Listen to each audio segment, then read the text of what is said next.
Bonjour à tous, bienvenue à CryptoForce, cette actualité crypto numéro 25. Donc aujourd'hui on va parler comme d'habitude du VeChain, de VV Ecomi et de Ripple. Je ne vais pas faire d'actualité sur le Ultra et UOS parce qu'il n'y a pas vraiment de nouveautés vraiment notables cette semaine.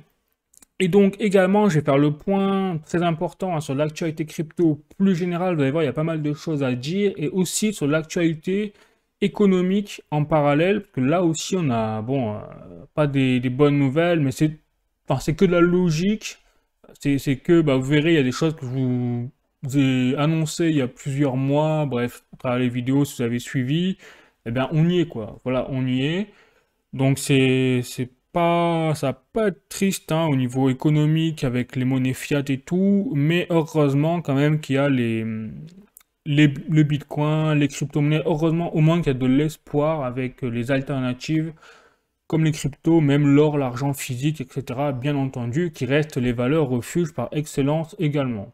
Voilà. Bon, une fois que ça c'est dit, je rappelle également que je ne suis pas un conseiller financier, que ce que je dis c'est à titre informatif uniquement dans mes vidéos, toutes mes vidéos d'ailleurs, hein, pas que celle-là.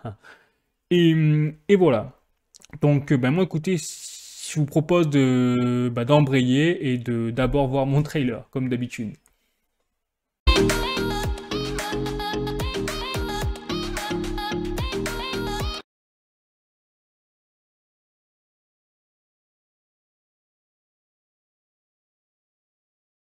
Parti, je commence par le VeChain. Donc regardez, j'ai un tweet, donc cette fois de Eisenraj, vous savez, qui est assez spécialisé justement dans les informations liées à la fondation VeChain et à la crypto-monnaie VeChain. Et donc là, ce qu'il a repéré, donc Eisenraj, c'est un article, alors je ne sais pas où il va le chercher, hein, cet article-là, mais qui date du 19 mai 2023, comme c'est écrit ici, et qui justement est lié au commerce, au business en Chine, notamment dans l'industrie du vin. Et donc, dans cet article-là, qu'est-ce qui est écrit? Il est écrit que les entreprises, en fait, liées à l'industrie du vin, essayent, ont même l'obligation, notamment en Chine, eh bien, d'émettre zéro, enfin, émission carbone. Et donc, devinez quels outils ces entreprises-là utilisent en Chine. Eh bien, elles utilisent le V-carbone lié à la fondation VeChain et à l'écosystème de la blockchain VeChain. Donc, c'est très très bon parce que là, on voit qu'en Chine, on a vraiment une explosion de l'utilisation en masse, hein, de l'écosystème et de la blockchain du VeChain. Voilà. Bon, première information pour commencer, pour se mettre les pieds dans le plat. Et donc là, j'ai une deuxième information donc, de Sébastien Roch d'Allemagne. Et donc là, une petite information effectivement en Europe, cette fois, où on a la fondation VeChain, qui est tout simplement considérée comme le partenaire donc platine. Donc là, on voit Platinum Partner, c'est-à-dire le premier partenaire principal d'un événement précis qui se déroulera donc le 14 juin 2023 à Amsterdam, pour votre information, et qui s'appelle Dutch Blockchain Day, donc aux Pays-Bas. Et donc, vous voyez, très intéressant, c'est que là, vous avez, eh bien, durant cet événement du Web3, eh bien, les plus respectables, plus respectées, enfin, entreprises du milieu. Et dans le milieu donc, de la blockchain, qui c'est le partenaire principal? C'est le VeChain. Donc, on voit que le VeChain, de plus en plus, se démarque de tout le monde. Et même dans ce genre d'événements, eh bien, ils sont considérés comme au sommet, au final, de la pyramide. Donc c'est assez intéressant, hein, ça a l'air de rien comme ça, mais quand même, je trouvais que c'était assez significatif sur le fond. Voilà, je continue, les amis. Donc là, je vais vous parler un petit peu, donc forcément, alors, vous savez, de la polémique sur Ledger. Donc, personnellement, je trouve qu'il y a beaucoup de FUD, de polémiques pour rien là-dessus, parce qu'il n'y a pas de réel danger derrière. Parce que je rappelle que le système de recovery, c'est une option. Donc ça veut dire que les clés actuelles physiques que nous avons tous, forcément que nous avons achetées, eh bien il n'y a pas de risque là-dessus pour le moment. Et il faut juste ne pas prendre l'option recovery au pire, dans le pire des cas, pour ne pas se retrouver avec une clé effectivement centralisée. Donc après, je trouvais vraiment très amusant quand même de voir, et c'est pour ça que j'insiste toujours sur le fait que dans un projet, le plus important, c'est l'équipe qu'il y a derrière le projet. Parce que là, on voit, enfin, je sais pas ce qui s'est passé, mais on avait une entreprise, donc number one en plus, dans le milieu quand même de la crypto-monnaie, que tous les économistes, analystes et tout disent c'est les premiers dans le milieu, la licorne française, tout ce que vous voulez. Ils avaient tout pour continuer à grossir, machin. Ils font une action et boum, il se tire une balle dans le pied quand même. Mais sur le plan marketing, c'est-à-dire que c'est même pas une vraie balle dans le pied. Par exemple, comme on peut le faire avec les sanctions européennes contre la Russie, par exemple. Là, c'est une balle dans le pied communicative, c'est encore pire, quoi. C'est-à-dire qu'ils avaient rien à faire pour continuer à grossir, ils ont fait une action. Bref, donc ça m'a quand même interrogé, même d'ailleurs, que je me dis, ça ressemble pas du tout à l'équipe qui a fondé, notamment même Éric Larchevêque, hein, qui est très connu, qui a fondé l'entreprise. Donc je regardais, ben, effectivement, Éric Larchevêque n'est plus vraiment à la tête de l'entreprise dans la direction. Et en fait, il a été remplacé par donc Pascal Gauthier, je crois, et effectivement, eh bien, ce genre de décision a été plutôt imputable à aux nouvelles personnes qui sont arrivées. Et donc là, on voit effectivement même le changement de direction, de compétences, ça peut faire couler une société. Après, je veux absolument pas critiquer les nouveaux arrivants et tout, mais on voit quand même que là, des choses... Enfin, c'est pour ça, donc, je rappelle que l'équipe derrière le projet, ça a été un exemple qui montre qu'effectivement, eh bien, encore une fois, on a la règle, c'est l'équipe derrière le projet qui fait le projet.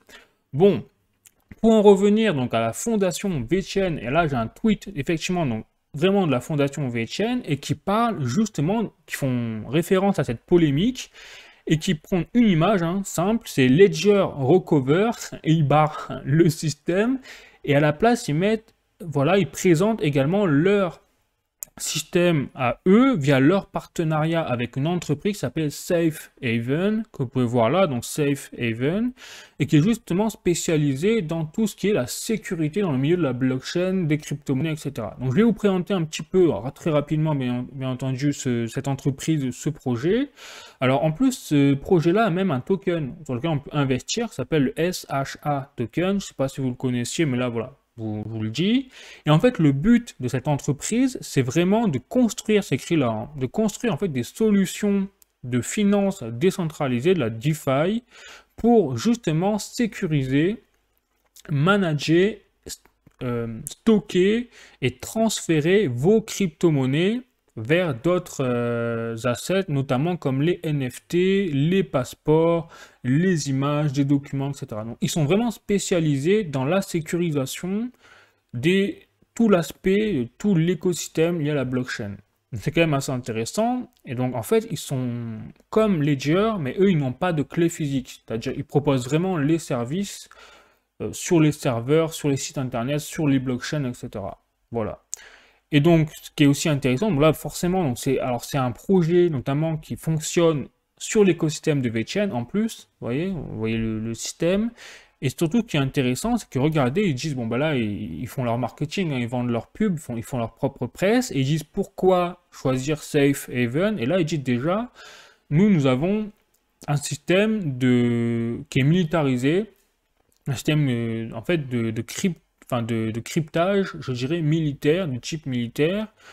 Ils peuvent également assurer en fait des transactions de type scalable en masse, de type international. Donc là, c'est pour ça qu'ils s'entendent bien avec la fondation VeChain, qui eux sont obsédés par l'adoption de masse. Ils sont reconnus très importants. Et là, ils sont reconnus par l'Union européenne. Voilà, donc là, ou par l'Europe. Très très important au niveau de la régulation, parce qu'en plus, on a la loi MiCA qui arrive en 2024, je vous rappelle. Voilà, ensuite, très important, voilà, là, ils disent, nous maintenons en fait la pleine autorité sur vos assets par vous. C'est-à-dire que vous, leur rôle, c'est vraiment d'assurer que vous avez la main mise sur l'ensemble de vos crypto-monnaies, de vos NFT, etc. Voilà, donc après, ils disent, bon, ils ont des audits indépendants réguliers, bref. Voilà.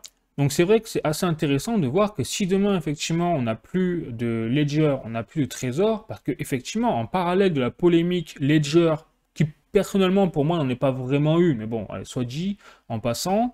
Par contre, plus inquiétant, là on a une vraie polémique sur Trésor, donc le concurrent de Ledger, c'est que cette fois vous avez une entreprise donc indépendante qui a réussi à craquer une clé Trésor physique.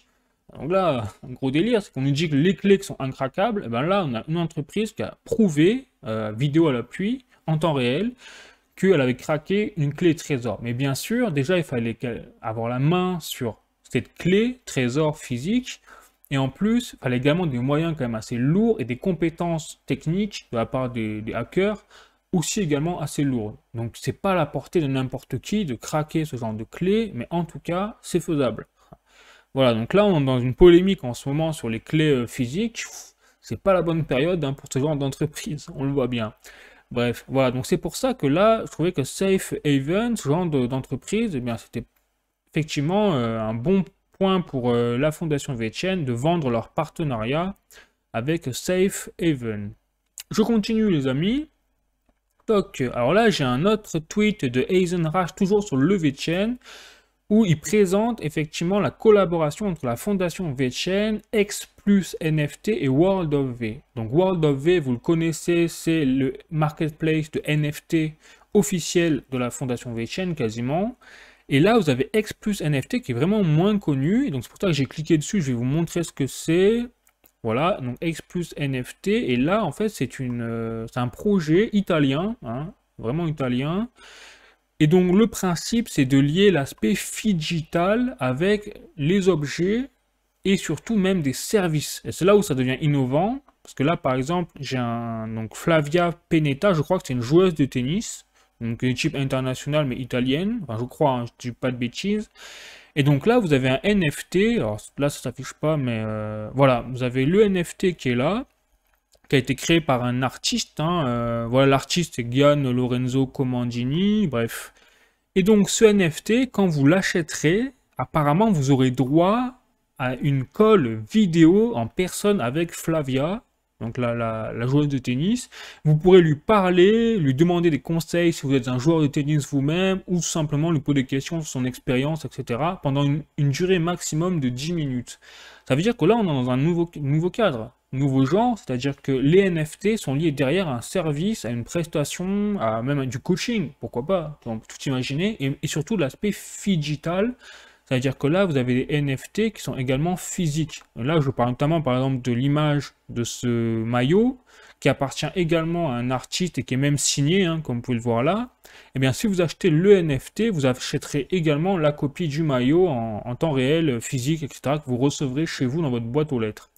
Voilà, donc là, on assiste également à travers tout ça avec la Fondation VChain à de nouvelles voies de digital. Bon, je continue les amis, donc là je vais passer maintenant cette fois à VACE, parce que je vais clôturer donc le chapitre des NFT. Donc effectivement je vous avais montré que j'avais reçu, moi j'avais réclamé mon VACE et que j'avais reçu le 445-24, enfin voilà, au niveau du NFT. Jusqu'au 21 mai, c'était, vous savez, c'était caché, et là, ben, effectivement, ça a été dévoilé au 21 mai, j'ai une raquette, elle est sympa quand même, hein, verte et tout. Par contre, je me suis fait quand même un petit peu avoir, parce que sur les 10 000 rangs, je suis au rang 9592 au niveau de la rareté du score de ma raquette. Donc, ouais, bon, je suis pas très content, mais bon, voilà, enfin, en tout cas, c'est gratuit. N'hésitez pas à checker votre compte, parce qu'entre-temps, normalement, vous aussi, vous devez avoir vu votre raquette. Alors, c'est que des raquettes de tennis, hein. C'est vraiment que des raquettes de tennis. Et apparemment, donc, si vous avez votre VACE, vous êtes automatiquement éligible à une possibilité de gagner des articles physiques, simplement grâce à votre NFT VACE, si vous êtes sélectionné automatiquement, bref. Voilà, donc je clôture définitivement ce chapitre de VACE, mais je trouvais que c'était vraiment sympa, surtout que là, on a déjà, enfin, pour un produit qui est gratuit à la base, on a déjà un floor, c'est-à-dire un prix plancher de 36 VChain actuellement. Alors c'est pas beaucoup, mais c'est un début, surtout en quelques jours seulement. Voilà les amis, bon ben écoutez, je vais également vous inviter à voir la vidéo sur le VChain, le projet, si vous ne l'avez pas vu, si vous ne connaissez pas, n'hésitez pas à regarder, et sinon, bien moi écoutez, je vais embrayer sur le prochain projet, qui est VV Digital Collectibles et l'entreprise Ecomi derrière. Bon, donc première chose déjà, on va dire c'est l'actualité de la semaine. Eh bien, vous avez donc le partenariat, vous savez, entre Ecomi, VV et Capcom, eh bien, que c'est concrétisé par un drop de Monster Hunter, vous savez, assez célèbre dans le milieu du gaming, qui est un jeu vidéo à la base, et notamment World Iceborne. Donc, vous avez maintenant des collectibles digitaux sur des monstres de l'univers Monster Hunter. Sinon, dans la même veine de drop, eh bien, vous avez des Amazing Spider-Man qui ont été sorti sous forme de comics également durant cette semaine. Vous avez un autre drop, cette fois qui concerne, vous avez les Marvel Mighties, c'est-à-dire les Cryptoys entre guillemets, petites figurines. Et donc cette fois, ça concerne les Gardiens de la Galaxie 3. Voilà, surtout que récemment, on a eu le film au cinéma qui est sorti. Vous voyez, dans la même veine. Et ensuite, vous avez encore des comics qui sont sortis, comme je vous présente là, toujours de... Là, c'est également Ultra Rare, Amazing Spider-Man, etc. Voilà, donc il n'y a pas eu plus de sorties réelles notables sur les drops, mais en tout cas, ils continuent quand même dans leur voie quotidienne. Ensuite, sinon, j'ai des nouvelles sur le VVverse. Voilà, donc là, c'est pas des bonnes nouvelles, je vous le dis direct, mais on n'est même plus surpris avec Ecomi. C'est-à-dire que c'est des champions du monde pour repousser les jalons. Donc là, ils déclarent en fait dans leur tweet que donc VVverse update. Donc nous continuons de faire de gros progrès sur le VVverse. Donc ils passent la pommade. Cependant, hein, le petit mais, nous avons donc comme toutes les nouvelles technologies, ce en quoi ils ont raison hein, également.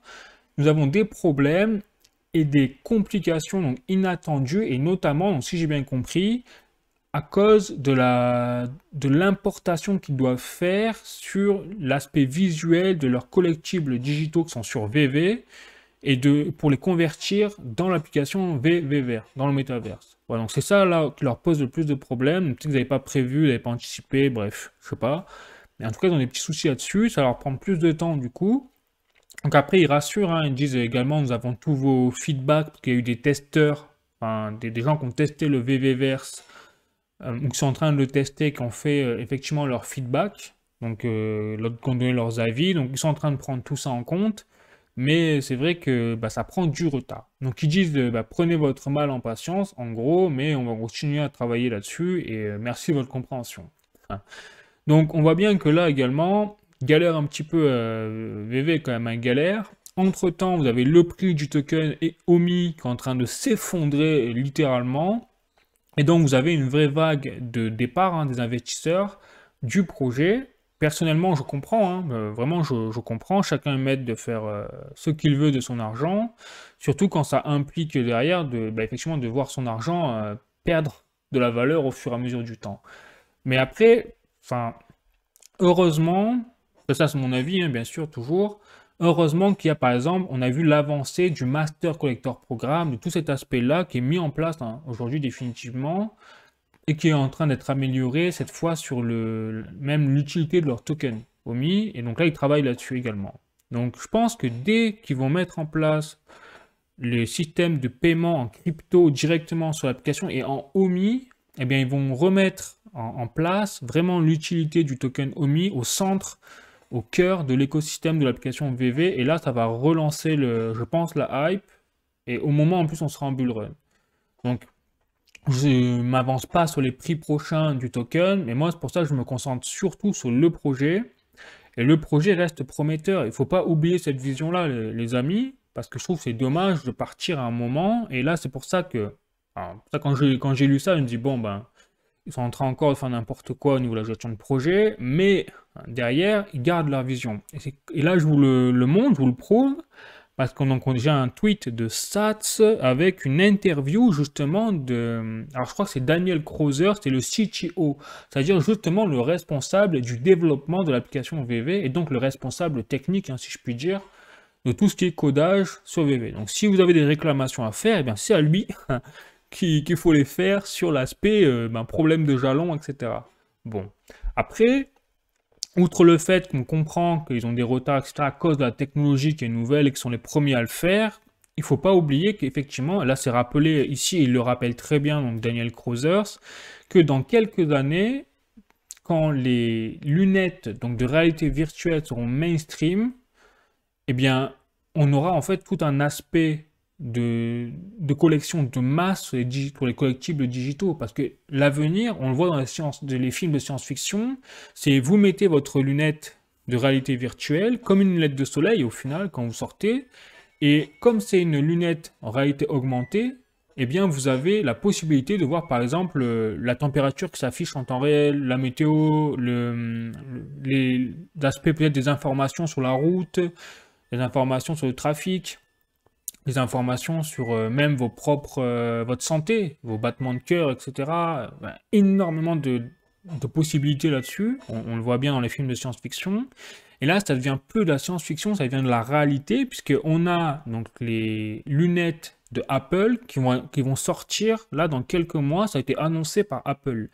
Et notamment, vous avez en parallèle, vous avez Meta qui développe ses propres lunettes virtuelles, ces casques virtuels pour leur métaverse. Enfin, donc on voit qu'il y a vraiment un aspect de ça qui est en train vraiment de sortir là, et qui est imminent. Et donc, effectivement, dans quelques années, si tout cela se démocratise, et mal comment ça ne peut pas le faire, imaginez que vous sortiez, vous avez juste à mettre votre lunette de soleil pour avoir ce genre d'informations, ça va devenir très vite massif au final. Et donc, si derrière, ce qu'explique Daniel Krauser à travers leur projet donc Ecomi, sur cet aspect-là, il parle même pas du VVverse, là, il parle vraiment juste de cet aspect-là des lunettes, eh bien, c'est que vous aurez la possibilité de visualiser tous vos NFT en temps réel dès que vous mettez vos lunettes. Voilà. Et dans la vie de tous les jours, même en temps réel. Et pourquoi pas, et eux, ce qu'ils imaginaient aussi également, c'est faire un système enfin, pas vraiment dans le VVerse, mais un système comme dans Pokémon Go, où chaque lieu dans la vie réelle eh bien, aurait la possibilité d'interagir avec un certain type de NFT à condition que vous avez ces NFT dans votre portefeuille. Voilà. Donc les possibilités sont immenses. Et c'est pour ça que si on en arrive à un truc mainstream de ce genre-là, enfin, je veux dire, les prix du token OMI, ils auront plus d'intérêt. Enfin, tout le monde rigolera quand on rigolera ce genre, enfin, quand on verra la tristesse de l'investisseur aujourd'hui. Voilà. Donc c'est pour ça qu'il ne faut pas oublier aussi la vision long terme de ce genre de projet, les amis, assez important. Mais entre-temps, bien sûr, c'est sûr que ça ne fait pas plaisir de voir ce genre de nouvelles. Bon, je continue. Alors, entre-temps, je vous invite à voir, peut-être si vous n'avez jamais vu, ne connaissez pas le projet Ecomi, à voir la vidéo sur ce projet-là, je vous explique normalement de A à Z. Et puis voilà. Sinon, je continue donc cette fois sur Ripple. Voilà, le Ripple, là aussi, vous allez voir, il y a pas mal de nouvelles. Donc déjà, première information, alors c'est pas vraiment une information, c'est plutôt une confirmation du potentiel de Ripple et du XRP, notamment parce que là, vous avez un tweet de CoinDesk, célèbre média, qui donc interview le vice-président de la société Ripple, c'est James, alors je sais plus comment il s'appelle. Bon, c'est James Wallis. Voilà, c'est James Wallis. Et ce qu'indique James Wallis dans son tweet, qui est très intéressant, c'est qu'il dit les CBDC, c'est-à-dire les monnaies des banques centrales, eh bien, vont être implémentées dans à peu près tous les pays à travers le monde. Et donc, c'est en train d'arriver, il le met là, et il va y avoir des avantages géniaux et des utilités géniales pour les gens. Qui seront bénéfiques pour les gens. Moi, personnellement, je ne me cache pas, je l'en doute très très fort. Mais par contre, comme Ripple, c'est la seule société encore dans le milieu de la blockchain des cryptos qui est capable de proposer à des banques centrales des aides pour mettre en place leur CBDC, eh bien, effectivement, Ripple a un brillant avenir sur cet aspect-là. Et en plus, c'est un seul de leurs services. Ils en ont plusieurs. Voilà, donc c'est vrai que Ripple a vraiment un très très gros potentiel sur l'aspect technique, d'investissement même, je pense, à travers ce genre de nouvelles. Mais personnellement, moi je m'en méfie parce que ça va pas du tout avec la philosophie de décentralisation. C'est clair.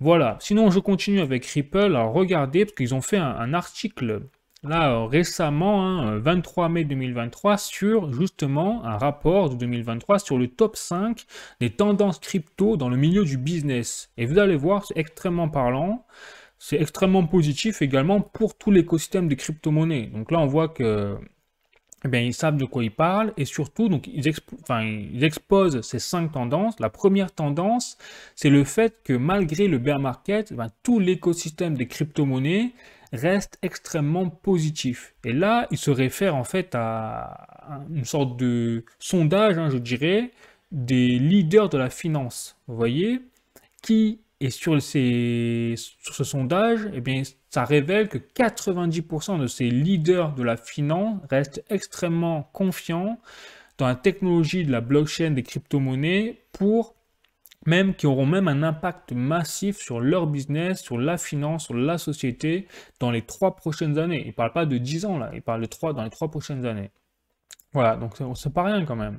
Ensuite, il parle également en numéro 2 dans la tendance business que vous avez 79% des interrogés, ils se disent très confiants dans l'intégration en fait des crypto-monnaies dans tout ce qui est le milieu du déploiement des services, des objets physiques du monde réel. Voilà. Donc là, on pense notamment à l'aspect digital, à l'aspect de la blockchain qui sécurise les transactions financières, mais également comme au VeChain qui sécurise tout simplement la traçabilité, etc. Donc il y a tout ça. Vous avez également l'aspect, donc numéro 3, de la tokenisation des assets du monde réel. On va en parler, hein, parce que là aussi, Ripple a fait un grand pas à Hong Kong. On va voir, on va en parler. Et donc là, ce qui est marrant, là, ça m'a sauté aux yeux direct, c'est que il parle de Boston Consulting Group. Boston Consulting Group, c'est quand même le groupe qui est un des partenaires principaux de la fondation VeChain pour le white paper de 2023 qui était annoncé donc il y a quelques temps sur justement la transition carbone, tout ça. Et donc là, Boston Consulting Group a révélé à travers un rapport, et il le dit très bien la Ripple, que en 2030, d'ici 2030, le business de l'écosystème des crypto-monnaies, la tokenisation surtout, pourrait représenter 16 trillions de dollars. Pour vous donner un ordre de grandeur, 16 trillions de dollars, c'est 2 fois le budget, la balance sheet actuelle de la Réserve fédérale américaine qui imprime de l'argent en masse. Donc là, on n'est même plus à un potentiel, là.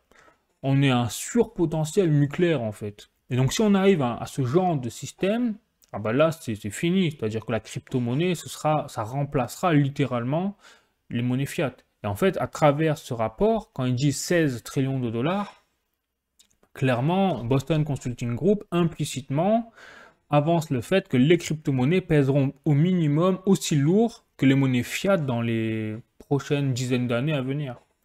Voilà, donc c'est pas rien quand même, c'est pas rien. Ensuite, numéro 4, la tendance, ils disent que les paiements, là ils parlent de l'aspect des paiements dans le milieu des crypto-monnaies.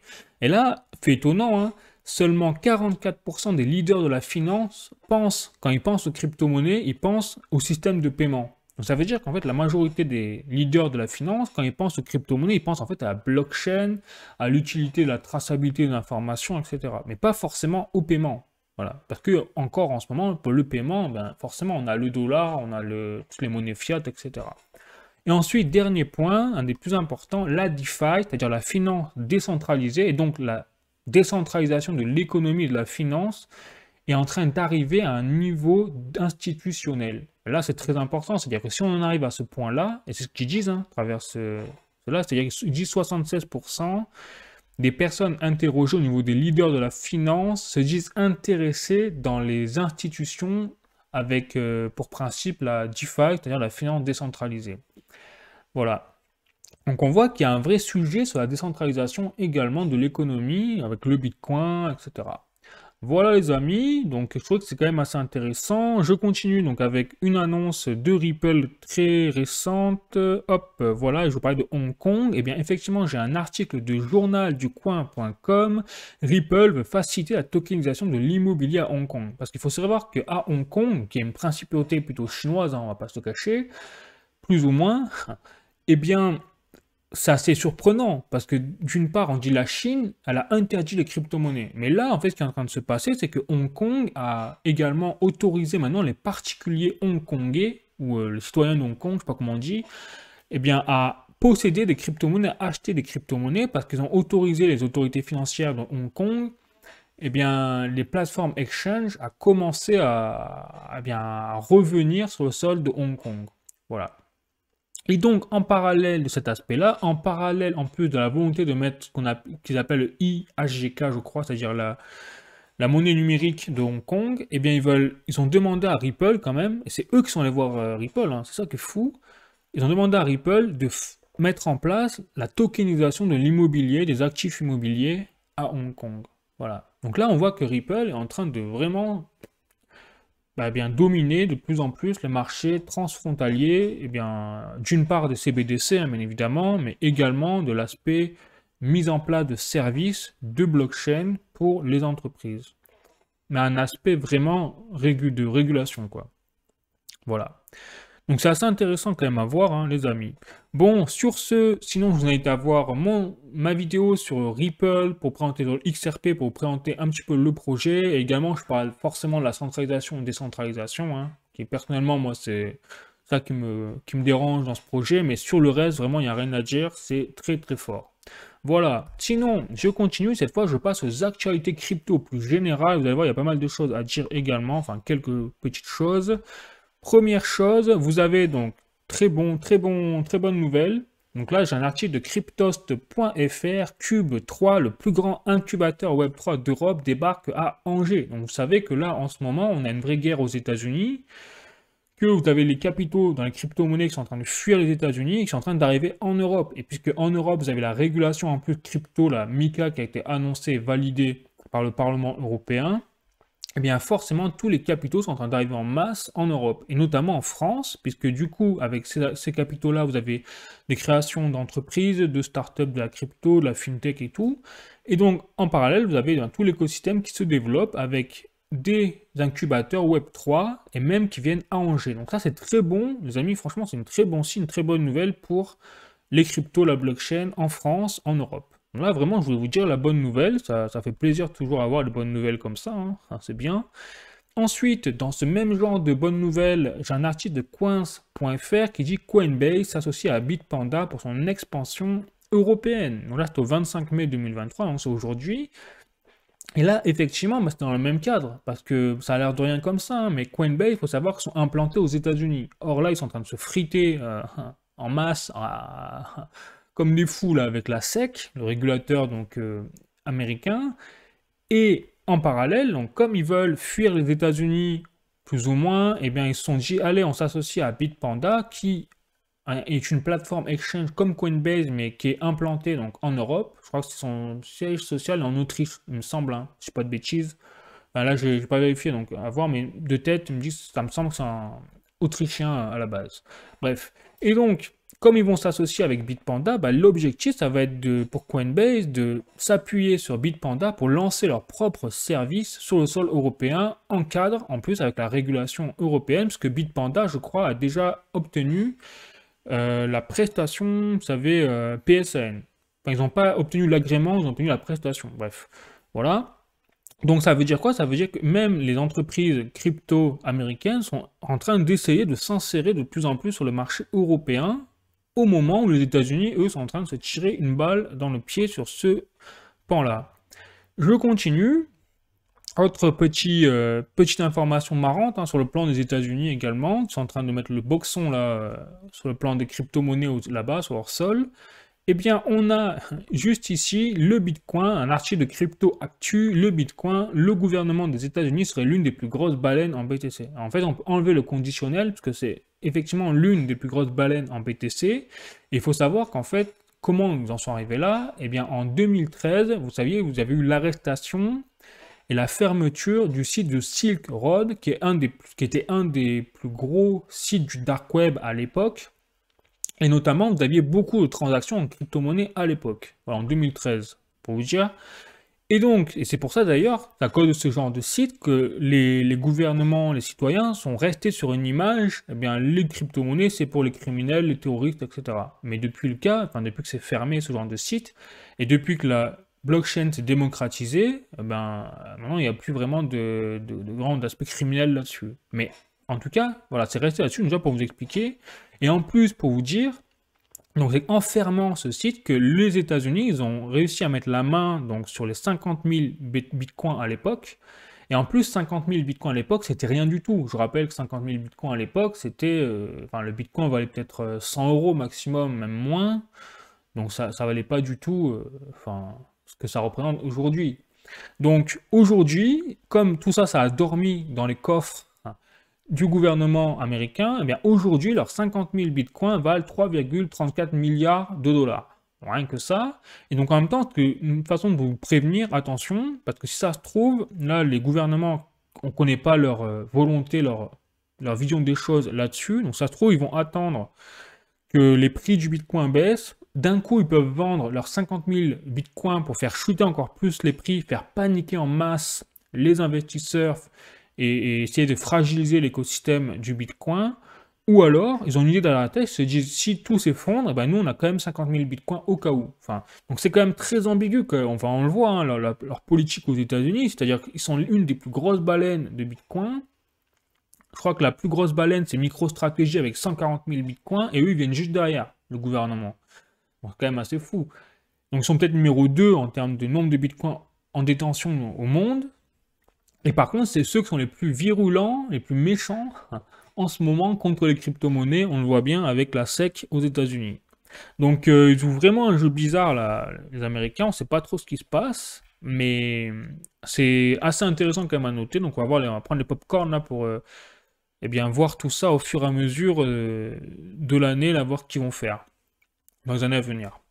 Voilà les amis, et sinon, là, petite mauvaise information, mais rien de très surprenant. Je vais vous montrer, voilà, donc bon, l'Allemagne est entrée en récession au premier trimestre 2023. Voilà, c'est la petite conclusion hein, de la vidéo, c'est que, enfin, je rappelle effectivement que là, on a un vrai problème, c'est-à-dire qu'on nous a bassiné là pendant des mois, encore une fois, qu'il n'y aurait pas de récession vraiment, l'économie européenne, elle est forte et tout, qu'il n'y aurait pas de souci. On se retrouve avec une inflation en France monstre, on le voit bien. Et c'est vrai que je vous ai enfin, après, là, je fais pas du tout ça pour dire, voilà, je vous l'avais dit et tout. C'est juste que quand on voit la logique des choses, eh bien, en fait, on voit bien qu'il y a une logique. Donc là, on a l'Allemagne qui est rentrée en récession, premier trimestre 2023, c'est-à-dire que le PIB de l'Allemagne est en chute libre, en fait. Et de façon consécutive. Voilà. Et donc, ce qui veut dire quoi? C'est que l'Allemagne, c'est la première économie d'Europe. Donc, il faut absolument pas s'imaginer une seule seconde que nous, la France, qui avons une inflation beaucoup plus forte que l'Allemagne aujourd'hui, on va échapper à la récession, mais même pas en rêve. Et en plus, nous, on a une économie qui est désindustrialisée à fond, comparée à l'Allemagne. Donc, faut pas rêver. Donc, nous, on va pas y échapper non plus à la récession. L'Europe entière non plus. Donc on voit bien quand même qu'on a des discours de nos politiques là qui sont vraiment décalage total, voire même je ne vais pas dire mentir, sinon on va me faire censurer, mais pas loin du mensonge, sur des sujets quand même hyper importants et les citoyens sont assez grands pour comprendre quand même quand on leur parle de ce genre de choses. Voilà. Donc c'est pour vous dire également que là de plus en plus on voit effectivement que, là je vous passe à la conclusion, hein, que l'aspect décentralisé que la blockchain, que les crypto-monnaies, l'or physique, voilà, tout ce qui sort un petit peu du cadre centralisé, bancaire, qui vont toujours pas mieux d'ailleurs, hein. Genre, je dis au passage, les banques aux États-Unis se portent pas vraiment mieux. Janet Yellen, la ministre des Finances, de l'économie, elle a annoncé, elle a fait une réunion avec les PDG des plus grosses banques américaines en leur disant préparez-vous à racheter plusieurs banques. Quelle banque, elle n'a pas dit, mais quand on dit ce genre de propos de la part de la ministre des Finances américaine, c'est que c'est pas bon signe pour les banques aux États-Unis. Voilà, donc quand on a un contexte comme ça, c'est pour ça que je dis on a l'espoir, heureusement, qu'on a les cryptos, le bitcoin, qu'on a l'or, l'argent physique. Donc vraiment, essayez de penser à ce genre même si, enfin, je vous dis pas de mettre tout votre argent là-dedans, hein, loin de là, juste de penser à un plan B, de commencer à réfléchir sur ce genre de choses au minimum pour, eh bien, justement, au cas où, si les choses s'enveniment, parce que là, on est quand même rentré dans le dur du dur avec la récession de l'Allemagne. Voilà, les amis. Bon, ce sera tout pour cette actualité crypto numéro 25. Moi, je vous retrouve pour les prochaines vidéos. Je vais justement, alors, les prochaines vidéos, je vais faire je vais présenter Robert Kennedy Jr., vous savez, le neveu de JFK, hein, qui a été assassiné, l'ancien président américain qui avait été assassiné en 1963 à Dallas.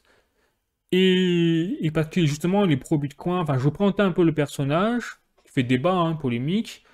Et également, j'ai une autre vidéo que je préparais sur cette fois les sanctions européennes contre la Russie, les nouvelles, hein, avec cette fois le diamant en ligne de mire et tout. On n'a rien compris, nous on continue. Alors, on est en récession, on continue à se flageller.